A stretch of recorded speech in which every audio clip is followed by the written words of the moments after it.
Alright, this is probably going to be a long video, so I'm going to try to keep it short. I'm going to show you guys how I work the screws for these handles. Basically, I just line everything up, put my 2 clamps on so nothing moves while I'm drilling these 2 holes right here. So yeah, I'm going to go ahead and do that. Alright, so I've got my 2 holes drilled, so I'm going to go ahead and mark where I want my bolster to be and where I want the handle to end here at the rear.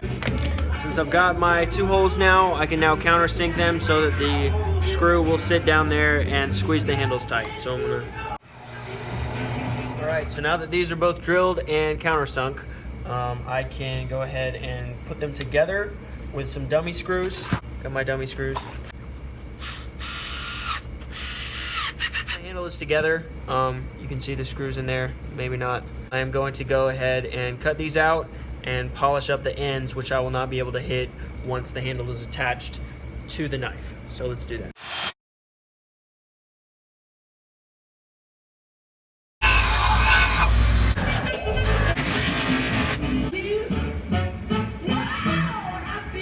Alright, so now that I've brought the bolster to a polish on both sides, it is time to fit the handle all square like this onto the knife. So I'm gonna go ahead and do that. Alright, so at this point, the knife scales are on the blank. Shut the fuck up, dude! I'm trying to make a video! That's better. Okay, so now that the knife scales are on the knife, they're not going anywhere, everything's lined up. I hog them out using a 60 grit belt. I don't use 36 grit because I do not like getting those huge scratches out. So I'm gonna go ahead and time lapse this.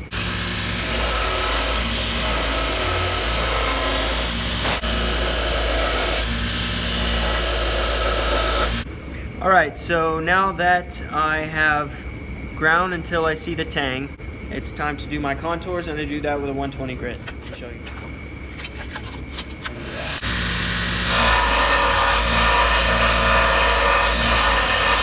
I have all my contours generally roughed in. I've got this contour here and this one on this side. It's time to take this corner off. And I do that using a small wheel with another 60 grit. So let's get it.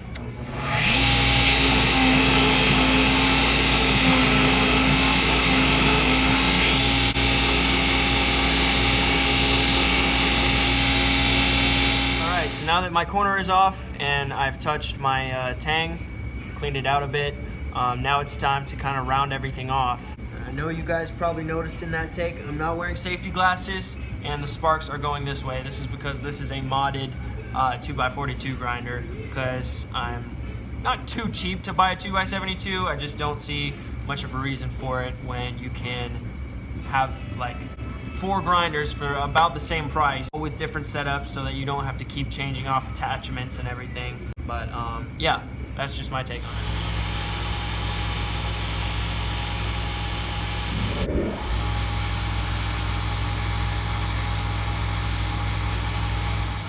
Alright, so this is the finish that I get just off the grinder. As you can see, it's like wow shiny. This is before I've even touched it with a buffer or touched it with oil. Yeah, let's go get it on the buffer, get some of this dust off, clean the blade again, and then oil it.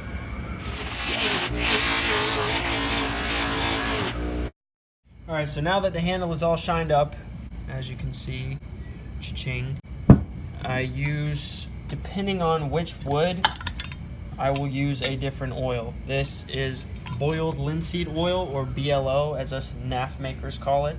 This is Bacote wood, which is pretty oily wood to be honest, so I wouldn't usually use linseed on this, but I'm just gonna use it for the purpose of the video, just to get it all shined up, like so. I usually put on 1 coat after I've finished on the grinder.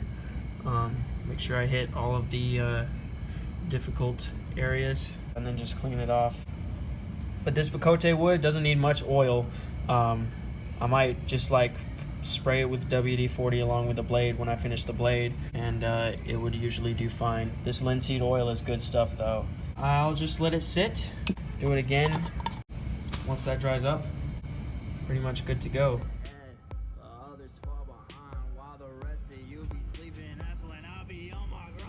So I jumped the gun and I went ahead and put the edge on, but this pretty much concludes the video on how I get the finish that I do on the handles. This is just the way I do it. There are many ways to skin a cat when it comes to finishing handles. If you got any comments, questions, or criticisms, leave them in the comments. I will try to get to them. I'm new to YouTube, so I'm not really sure if I will be responding there. Instagram is really the best way to get a hold of me. But yeah, thanks for watching. Peace. I'm out. Slow. I've been running fast, but we've been here before, and now